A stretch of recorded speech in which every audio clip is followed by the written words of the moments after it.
Nos acompaña esta noche el doctor Roger Molinas, especialista en medicina reproductiva. ¿Qué tal, Roger? ¿Cómo estás? Encantadísimo, Menchi, de estar en el noticiero, sí. Bueno, una noticia que impactó porque de hecho hoy el Parlamento británico aprobó esto. Pero me decías, Roger, que es un tema que se viene trabajando hace más de 15 años. Exactamente, probablemente haya impactado por lo que significa desde el punto de vista de los medios, claro. Pero a nivel científico y a nivel técnico, estrictamente hablando, es una técnica que ya se la puede desarrollar con bastante seguridad en los laboratorios de reproducción asistida. De hecho, el Reino Unido, digamos que siempre ha estado a la vanguardia en esto de la experimentación en laboratorios del origen de la vida. Nos tenemos que remontar sí o sí a lo que sucedía en el año 1978, cuando se hacía la primera fertilización in vitro y de ahí nacía... en realidad no. Cuando nacía. Nacía Louise Brown.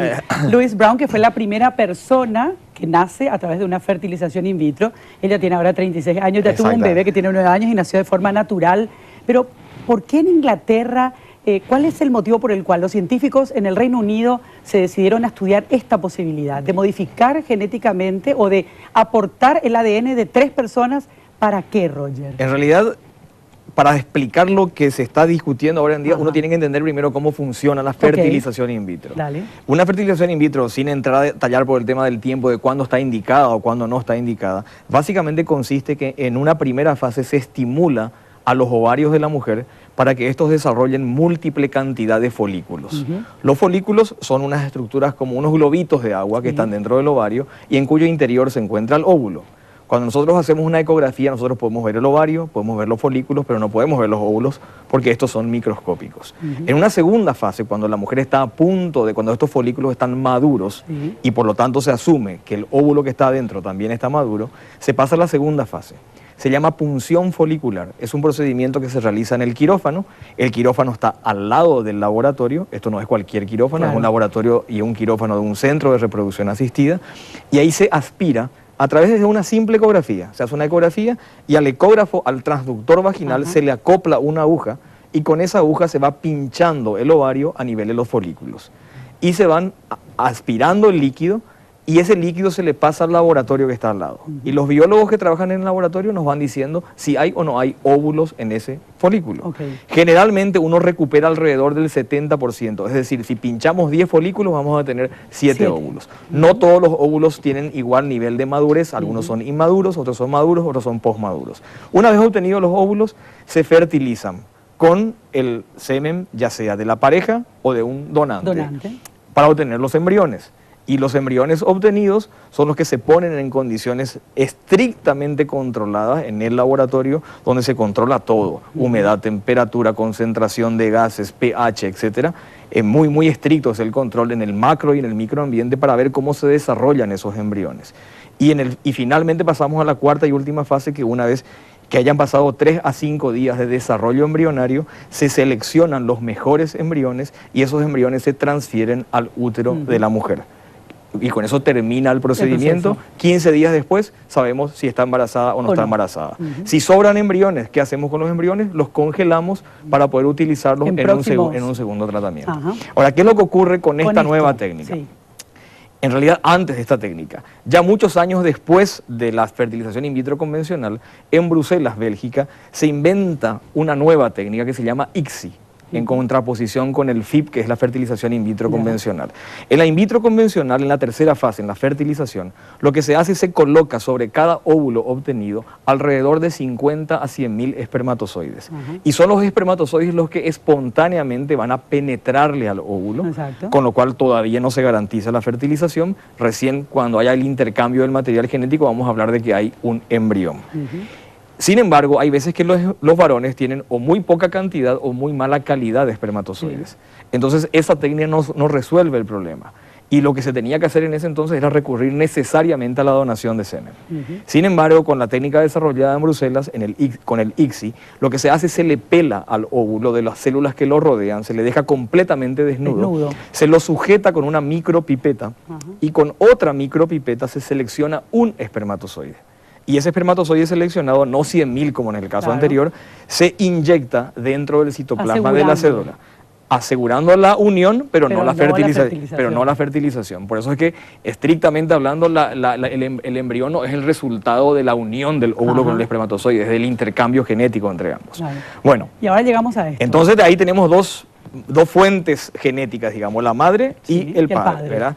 Que no necesariamente tienen que ser la pareja que tiene infertilidad, puede ser con una donación de óvulos o con una donación de esperma.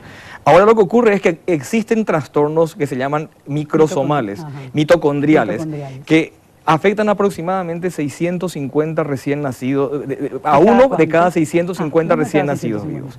Pero no todos tienen problemas severos de enfermedad. Recién tienen más o menos 6.000, cada 6.500 existen problemas, o sea, uno por cada 6.500 recién nacidos vivos. Entonces, estos son los que necesitan de una solución al problema. Y el problema está en las mitocondrias, o sea, no están en el material genético de los padres. Exactamente.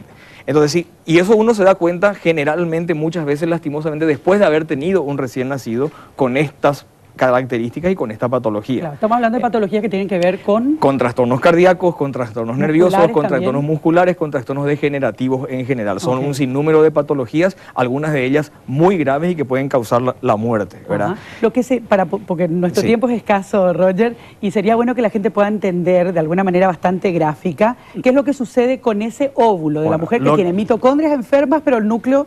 Lo que se hace es, se tiene que tener dos óvulos. Dos óvulos. El óvulo de la enferma, de la mamá, y el óvulo de la donante. Perfecto. ¿Qué hacemos con el óvulo de la donante? Al óvulo de la donante le sacamos su núcleo. Le dejamos sin núcleo. Y al óvulo de la mamá le sacamos también el núcleo. Y ese núcleo de la mamá se transfiere al óvulo de la sana. Al óvulo de la sana.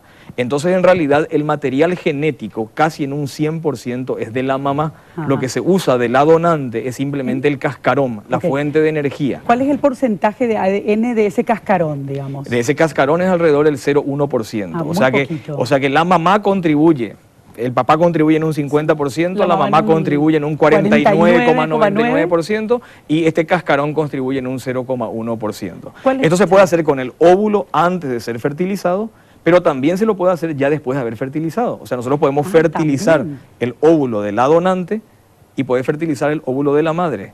Y ya en el estadio posterior de pronúcleo del embrión, o sea, antes de que se forme un embrión antes de unirse, entonces lo que se sacan son los dos pronúcleos del embrión de una célula, los dos pronúcleos del embrión de la otra célula, y ahí se hace la transferencia. O sea que se puede hacer antes de la fertilización, por lo tanto requiere que después se haga la fertilización, o se puede hacer ya después de haber hecho la fertilización in vitro por la técnica de ICSI.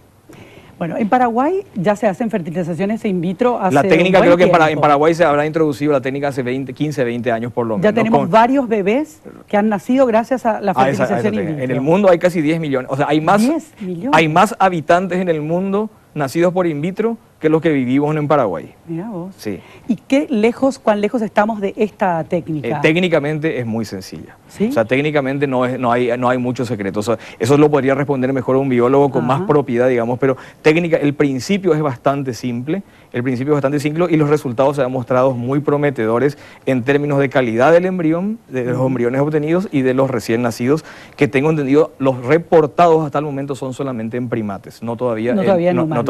Hablan de que los primeros nacerían en otoño del 2016. Probablemente, exactamente. Roger, es un tema, obviamente, como decía al comienzo, apasionante. Hay muchas aristas que abordar también, porque está toda la cuestión, digamos, moral. Las iglesias ya se han manifestado al respecto, pero no es lo que nos incumbe en esta noche. Era conocer un poquito más de esta técnica científica que va a permitir solucionar el problema de muchas mujeres. De muchas mujeres que gracias a un tema político, no técnico, se ha puesto en discusión hoy en día, ¿verdad? Así es. Gracias, Roger, por tu tiempo.